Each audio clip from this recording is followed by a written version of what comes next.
Good back. Open up questions. I know it's been a few months since we've been able to talk to you. How have you enjoyed your stay back in Lexington and coaching this group?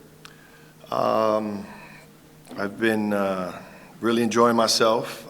We've got a great group of young men that are working extremely hard, and just excited to see their growth every day,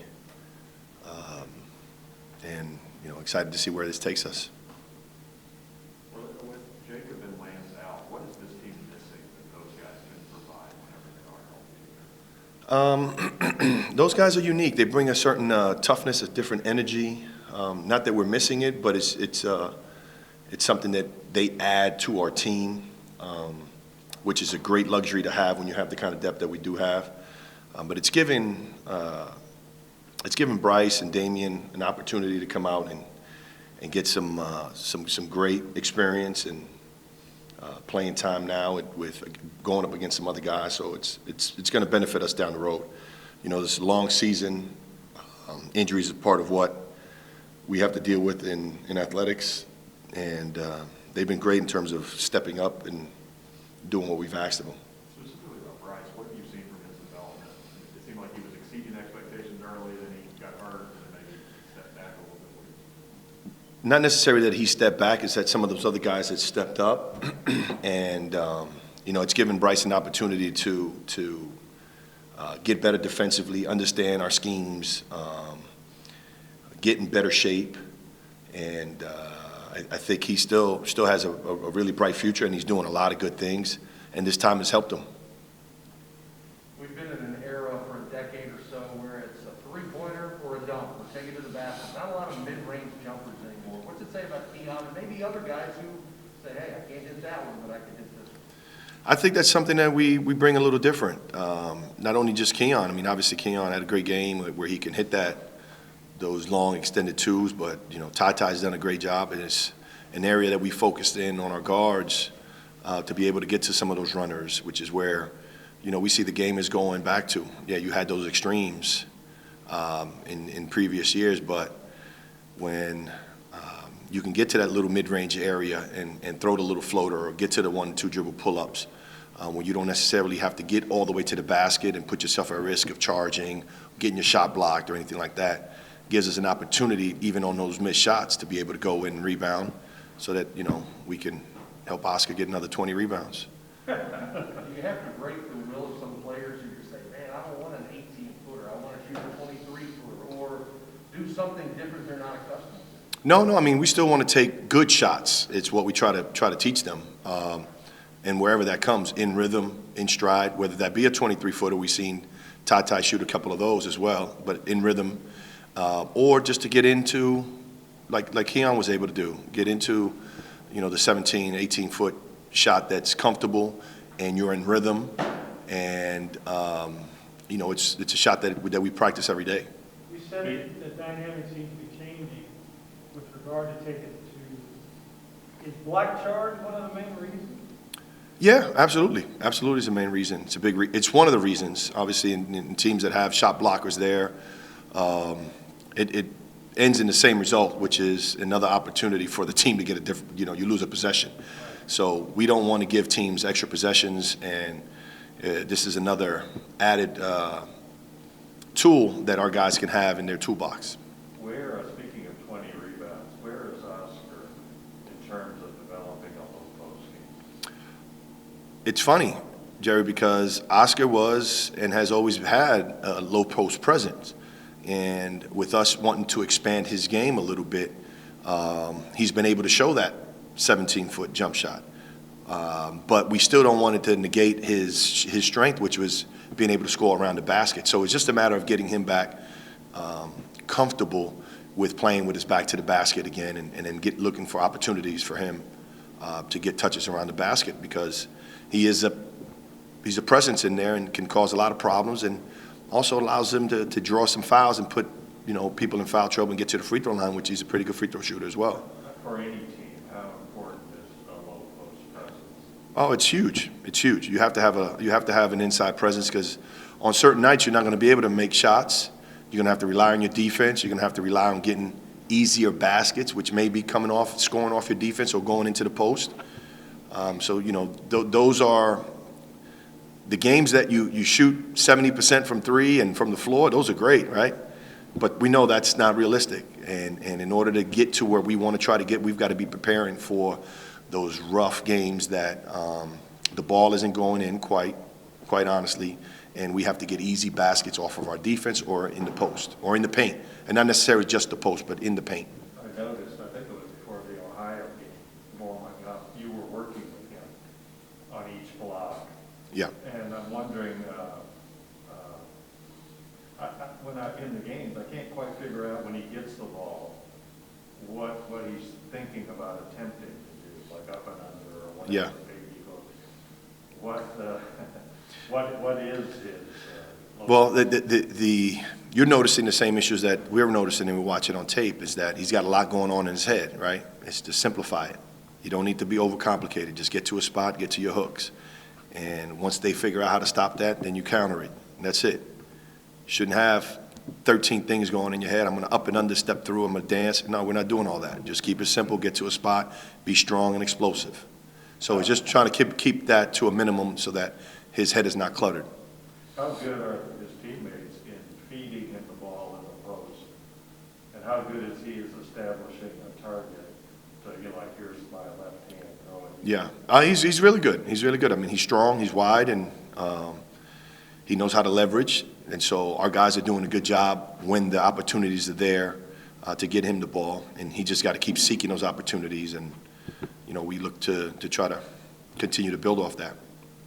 You worked with Kofi, correct, in Illinois? Yes. I haven't seen him play, but what kind of low post game does he have, and how does it compare to us? He's a big boy. I know that. Yeah, he's a big boy, and he's doing great. He had he had a great game last night, and so when you have big bodies that way, you want to learn how to leverage it.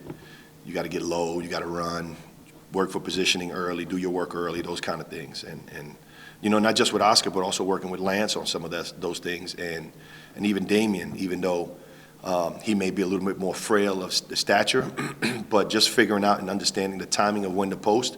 You don't want to get in there mud wrestle like Oscar. Oscar can mud wrestle.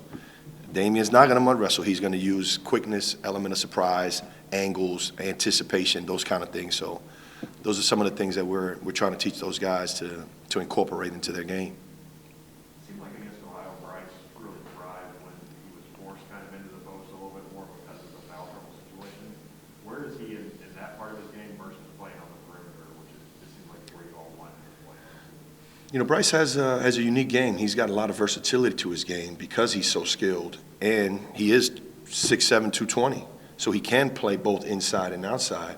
He can handle the ball. He's got great touch.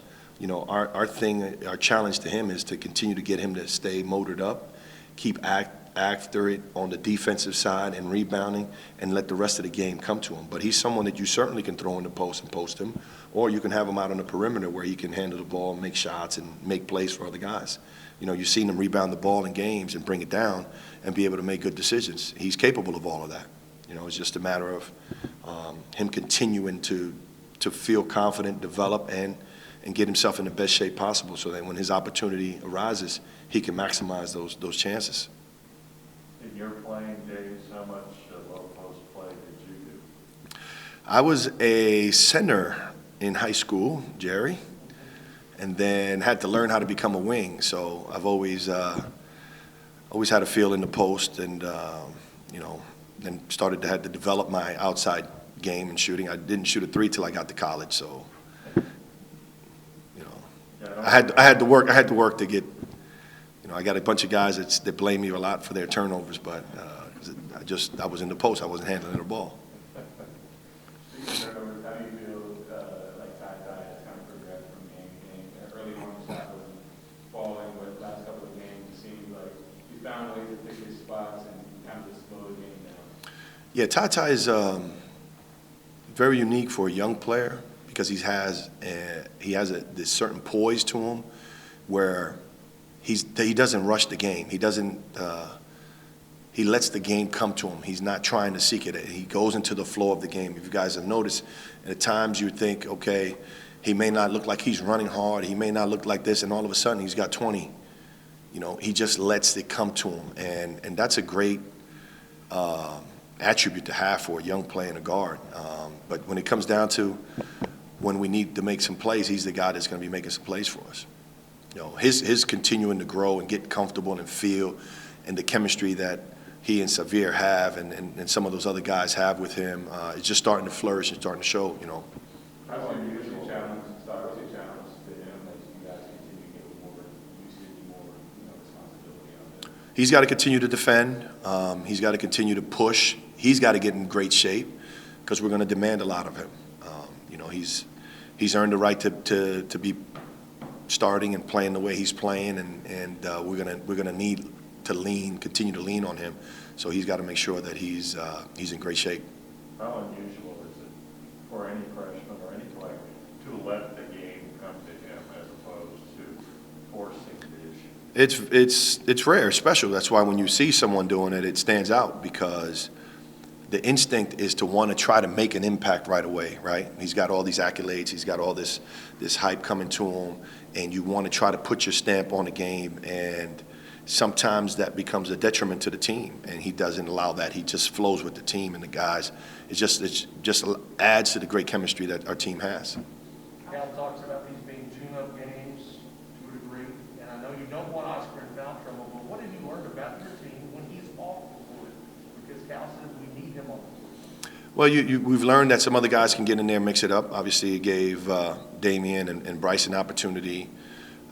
Keon has much improved in that area as well. You know, when we get Lance and Jacob back, those guys will also be in the mix in terms of going and doing some of the same things that Oscar does. Now, Oscar's unique, obviously. He's got a gift of anticipation and his motor to pursue balls, and once he gets those vice grips on them, it's hard to take it away from him. But you know, our guys go up against him every day, so they're learning from him, they're challenging him, and in that regard, you know, iron sharpens iron, so they're becoming better at it as well. Cal said a few times that you all need Dante. What exactly do you need from him? I mean, there's a bunch of other shooters on this team. What role does he need to fill? Dante needs to be the best version of himself, which is being himself, getting himself prepared to catch and shoot balls, and he's getting better defensively for us. You know, spending a lot of time watching the film, positioning himself before the guys catch the ball so he doesn't catch him by surprise and he stays in an athletic stance and those kind of things. So, you know, we're going to need everybody on this team to be able to, when their name gets called, to step in and produce. Speaking off that, given how well Kellen's been shooting this year, are you guys trying to encourage him more to shoot when he gets the opportunities, just based off of screens or catch and shoot? Because it seems like a couple times in the All-Me game, he might have hesitated for a second. Yeah, Kellen's a smart player, a veteran player, and you know, I'm not sure how much you're going to tell a guy that's has 2,000 points on take those opportunities when they're there, and when you feel like you can make them, shoot them. You know, I think it's another luxury that we have on this team to have a guy that's a veteran that's not going to try to force shots, but will knock them down and make plays when he has them. Why do you think you guys have been so effective rebounding? Is rebounding just an effort thing, or is it a technique thing, or what is it? It's a combination of all those. It's a combination of will, it's a combination of skill, and it's a combination of want to. And again, with our guys having to battle with Oscar every day, it elevates everybody's ability to go rebound. And you know, that's an area that we want to continue to keep setting a benchmark on. You know, I think right now we're one of the top in the country. We want to keep that. That's limiting teams to opportunities and us getting second and third opportunities. We want to try to have as many opportunities as we can so that we can win. Well, you've had to work probably a little harder as a team to shake some of these teams that you played at home. Probably harder than most fans would have anticipated. They expected to blow everybody's doors off in the opening 6. And there have been extenuating circumstances with foul trouble and all that. in a way, this is a good thing that you're having to learn on the fly, how to deal with different styles, foul trouble here and there, and guys aren't hitting it, some guys are. Absolutely, absolutely. It's what the season brings, is what the challenges of the game brings, and for us to learn about our team, for us to learn how to win in different situations when different guys need to step up. You know, winning is really, really hard. You know, I know our fans may not think that, but it's really, really hard. Whether you win by 1 or you win by 30, we just want to keep adding them on to the left-hand side of the column. Which side of the coin do you look at? You want to win by 30, you want to beat the doors off people, like Dick said, but it's also something to be said if you win by 5 or 6 or 7 early to learn how to deal with those tight ball games. Absolutely, absolutely, and that's what Coach was referencing in terms of, like, you know, tune-up games and playing a team, you know, with the caliber of an Ohio team that was an NCAA team with veteran guys that know how to win, that you have to go and beat, right? They're not going to let you win. You have to beat them, and so you means you have to execute. You've got to finish plays. You got to be assignment sound on your defensive principles and all those things. And that's what you want to see, especially this early on. You know, usually you're getting some of that stuff in mid to late December. North Florida's 1-5, that suggests tune-up game.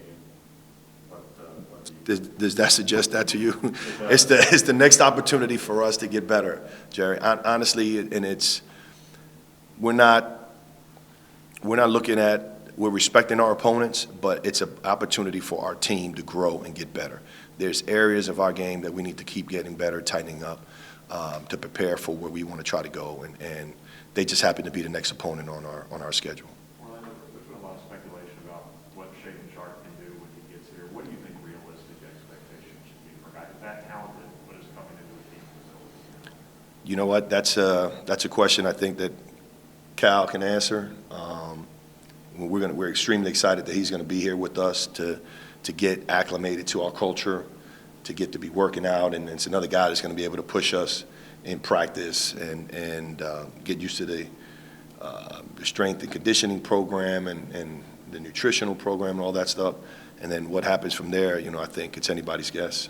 One other thing for me, I'm wondering, Carter Hendrickson, I think he leads North Florida in scoring. Mhm. How does he strike you as an opponent? He's a good player. He's a good player. We know that his kid that's coming home. You know, I know that Coach Valentine will be here to support his former pupil, and you know, he's a kid that's shooting the ball extremely well, great size, physical, and you know, he's someone that we know that's going to come in and try to have a good game for him. He's a big part of their team. So. All right, guys, for the next week's players, just a heads up, they have